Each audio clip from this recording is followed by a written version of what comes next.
Oh, yeah.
Please welcome the President of the United States, accompanied by Secretary of Transportation, Pete Buttigieg.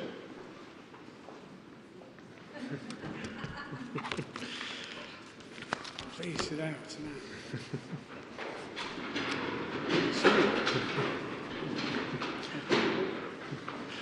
Good afternoon. Welcome to the Council on Supply Chain Resilience, and I want to begin by thanking you, President Biden, for your leadership on these two issues that matter so much to every American: fixing supply chains and lowering everyday costs. As we prepare for the future in this body, it is important to reflect on how much has changed in a short amount of time. When President Biden first took office, the pandemic had led to the most profound and widespread set of disruptions to our transportation systems since 9/11, including enormous strain on our supply chains. We were paying more, we were waiting longer. We had about 100 ships bearing down on those West Coast ports, and some in the media, just about exactly 2 years ago, were saying that Christmas was going to be canceled. Christmas, of course, was not canceled. All through the year, President Biden had been challenging us to stay ahead of this issue and to be prepared to respond. And so, as tough as that season was, we wound up having an all-time record high of goods moving through America's ports, and people received their packages from major shippers with about a 99% on-time rate. That happened, of course, because President Biden brought together players from across different parts of the supply chain to address the biggest disruptions. Under his leadership, we built temporary inland container yards in places like Savannah and Oakland. We partnered with ports like Los Angeles and Long Beach to get containers moving more quickly. And most importantly, of course, supply chain workers stepped up. So thank you to the longshoremen, warehouse workers, rail workers, truck drivers, and everyone else who is a part of that. And now, as economists are assessing some of the reasons why inflation today is down so significantly compared to 1 year ago, many of them are pointing to the work that was done to reduce shipping costs and other supply chain inefficiencies. But there is more to do. Our goal is not to get American supply chains back simply to where they were before the pandemic, when they were fine on a good day, but brittle in the face of disruptions. Our goal is to make our supply chains more durably resilient and to bring more of their elements home to American soil to prevent disruptions and price spikes in the future. And that is why President Biden has created this White House Council on Supply Chain Resilience to institutionalize what we've done well and to focus on what remains to be done. From a transportation perspective, I want to briefly highlight 3 initiatives. First, through the President's infrastructure package, we are making unprecedented investments in America's supply chain infrastructure. We're helping expand capacity and resiliency at places like the Port of Miami, speeding the movement of goods with a new bridge being built at the Port of Los Angeles, adding 1,000 feet of wharf space and new rail cranes to the Port of Houston, and improving safety and goods movement at literally hundreds of ports, highways, and freight rail lines in between. And this is now being coordinated by our new multimodal freight office, also a creation of the bipartisan infrastructure law, so that our investments can have the biggest impact to move goods reliably and keep shipping prices down. Secondly, we consistently heard from private sector partners that to make the most of our physical infrastructure, we were going to need better data infrastructure. For example, an importer reported not being able to tell the fastest way to move goods. A port was losing visibility of goods outside of their gates, and a logistics firm didn't have enough notice to get their chassis to the right location where locomotives were available, all of which added up to wasted time and higher costs. So we launched FLOW, the Freight Logistics Optimization Works Initiative, to give actors across the supply chain unprecedented access to shared data. And today, even though this effort is still new, we can share some great progress. We've grown the number of participants to now include the 5 largest U.S. container ports, 7 of the largest ocean carriers, and some of the largest retailers, including Walmart, Target, Home Depot, and Lowe's. And participants are now beginning to use the data for the first time to inform decision-making that avoids bottlenecks, improves lead time, and better coordinates where trucks and chassis are most needed so that they can move goods more efficiently and, again, keep shipping costs down. And third, we are advancing the President's Trucking Action Plan, building new truck parking, improving working conditions for truck drivers, and opening new pathways for veterans to enter this critically important career. So while there is certainly much more work ahead of us, there is also a great deal of progress to build on. Thank you again, and it is now my great honor to introduce the person who has led this work with discipline, with expertise, and with a constant focus on how we can use the tools of government to help people in everyday life, the President of the United States, Joe Biden.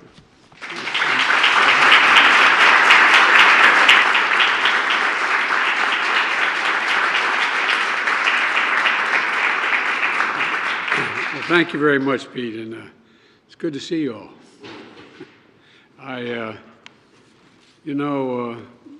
We always talk about the big issues, the big things, but sometimes the big things work or don't work based on whether or not the little things are in place, the mechanics are in place. Secretary Buttigieg, thank you for being here today and help us launch this new Council on Supply Chain Resilience.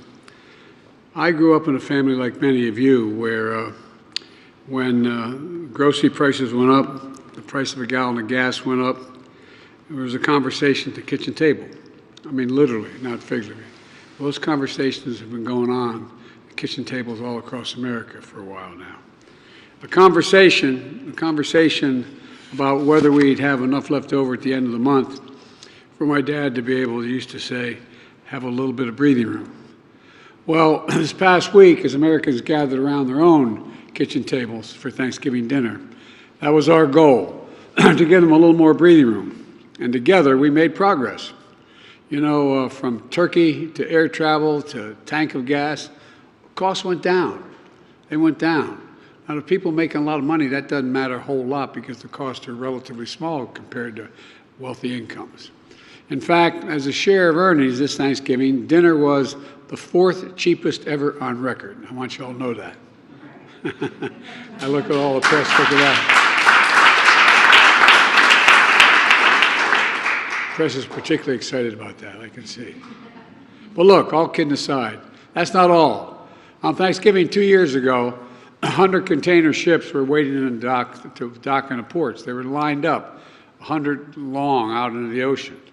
This year, there were less than 10, meaning that today, as folks start their holiday shopping, shelves are stocked, meaning that if major appliances like a stove or a fridge broke down over Thanksgiving, you can replace it faster and 9% cheaper than did 2 years ago. These savings matter to so many families, especially at this time of the year. And they're no accident when it comes down to supply chains. Did you ever think we'd be talking this much about supply chains? No, but I'm serious.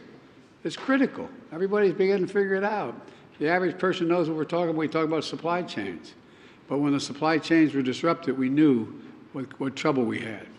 Before the pandemic, supply chains weren't something most Americans thought about or talked about. But today, after years of delay in parts and products, everyone knows why supply chains are so important.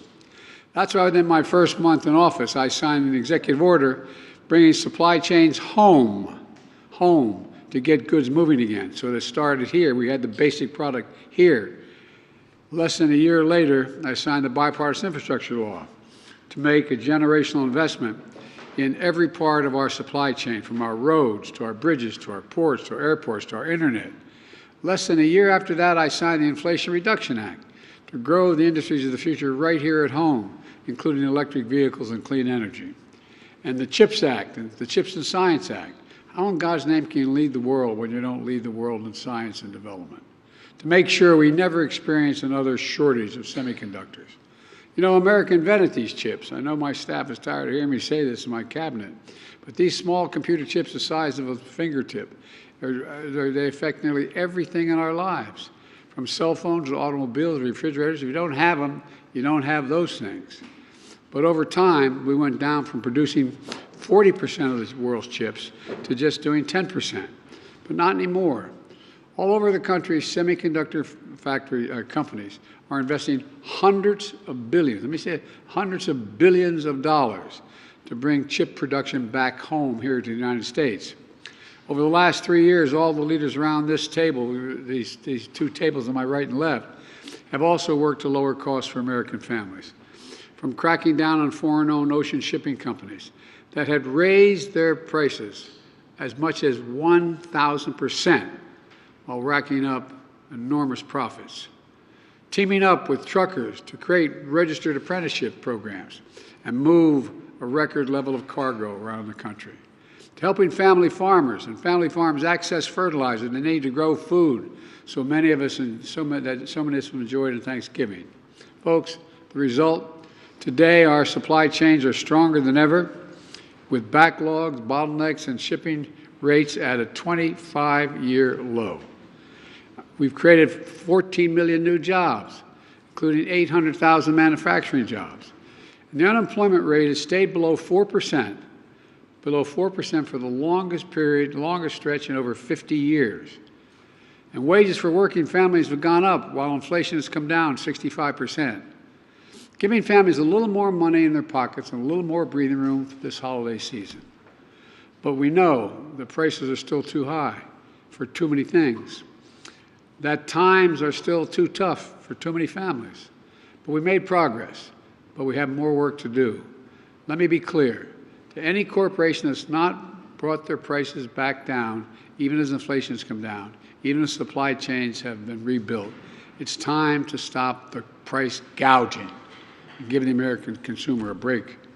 Look, that's why I'm tackling junk fees, these hidden charges that companies sneak into your bill to make you pay more money just because they can, and you have no alternative. Junk fees take real money out of the pockets of average Americans. They can add up to hundreds of dollars, weighing down family budgets and making it harder for families to pay their bills. And they feel like they're being played for suckers, which they are. Over the past 2 years, my administration has taken steps to crack down on unfair and deceptive junk fees, from banking, hotels, retail housing, rental housing, cable networks, the internet, concerts, airlines, healthcare. For example, some banks and credit unions were charging as much as $30 for basic services like, want to check my balance, it costs you $30. Retrieving old bank records, it costs you that much money. Looking at the balance on a loan, they charge you that money. And we took action. The action we've taken, all that is now illegal. Illegal. Overdraft fees were also down nearly 50%, which means savings of average $150 for 33 million families across the country. And credit companies have been charging an average of $31 whenever you call and whenever you can't pay your bill on time, whenever you're late. You know, we're taking action to cut these fees as well to no more than $8 penalty. But you know, MAGA Republicans in Congress are pushing back on our efforts to end these junk fees. Folks, these refunds may not matter to the wealthy, but they matter to working folks in homes like the ones a lot of us grew up in. That's what this is all about, the American people. And today we're coming together to ask a simple question. What's next? What can we do? What must we do to keep making progress? To keep our supply chain stable and secure in the long term? To keep preserving that breathing room, a little bit of breathing room for American families for the seasons to come, no matter what challenges we face. And thanks to the folks assembled here around this table, we're making progress on two key fronts. First, we're doubling down on our work at home, starting right here, right now, with the launch of a new Council on Supply Chain Resilience. I'm charging this group to ensure that our supply chains remain secure, diversified, resilient, and into the future. I'm also directing my cabinet to create an early warning system that uses data to spot supply chains risks to our economic security, our national security, our energy security, and our climate security. And I'm proud to announce that I'll be invoking what's known as the Defense Production Act to boost production of essential medicines in America by American workers. Because you notice people had to get certain kinds of shots. It was not available. We had to get it overseas. Well, that supply chain is going to start here in America. Here in America. We're going to help assure American families have reliable access to medicines they need. Second, we're doubling down on our work with global partners. 2 weeks ago, I signed the first of its kind supply chain agreement with 13 countries in the Indo-Pacific. This agreement is going to help us identify supply chain bottlenecks before they become the kind of full-scale disruptions we saw during the pandemic. We all saw what happened then. Semiconductor supply chains from Asia and America from Asia to America shut down. If this agreement had been in place back then, we've been able to avoid that. And auto companies could not have had to lay off so many workers because they couldn't get the computer chips to build the vehicles. On top of this, I also signed the first ever presidential memorandum on worker rights globally, a move that's going to address forced labor, promote worker health, worker wages, worker unions, as we build out our supply chains. Because we know our progress depends on our workers, including union workers. They keep our supply chain secure and our economies moving. So we have to do more and empower them here at home and around the world. Fortunately, we've been able to push back on MAGA Republicans so far, but they haven't given up. They haven't given up. They still want to undo this progress we're making. They're proposing cuts in investments in roads, bridges, the internet, and high-speed internet, the very things that provided anyway, it's across the board. And the cuts that could result in loss of jobs and infrastructure and in manufacturing. And they want to go back to the bad old days when corporations looked around the world to find the cheapest labor they could find, to send the jobs overseas, and then import the products back to the United States. Now, we're building the products here and exporting products overseas. We're not importing jobs. Folks, we're not importing anything other than what we make. We're making it here and we're sending it overseas rather than going to the cheapest place we can go to have it made. Bottom line, they want to make the whole supply chain more vulnerable. Their plan would offshore jobs, raise costs for seniors by repealing the insulin price reduction, the caps on out-of-pocket drug expenses, and the ability to negotiate lower drug prices that I secured in the Inflation Reduction Act. Their plan would cut Social Security benefits. I thought we had this, they agreed not to do this a couple times, but they're back at it. Benefits, average benefit cut would be 13% for people, by 13%, those would be cut. Their plan would also cut Medicare while providing more tax giveaways to the wealthy and the biggest corporations. And my predecessors, once again, God love him, called for cuts that could rip away health insurance for tens of millions of Americans in Medicaid. They just don't give up. But guess what? We won't let these things happen. Let me close with this. You know, we faced some pretty tough times in recent years. But in America, there's no surrender, there's no giving up, there's no stopping. America never gives up.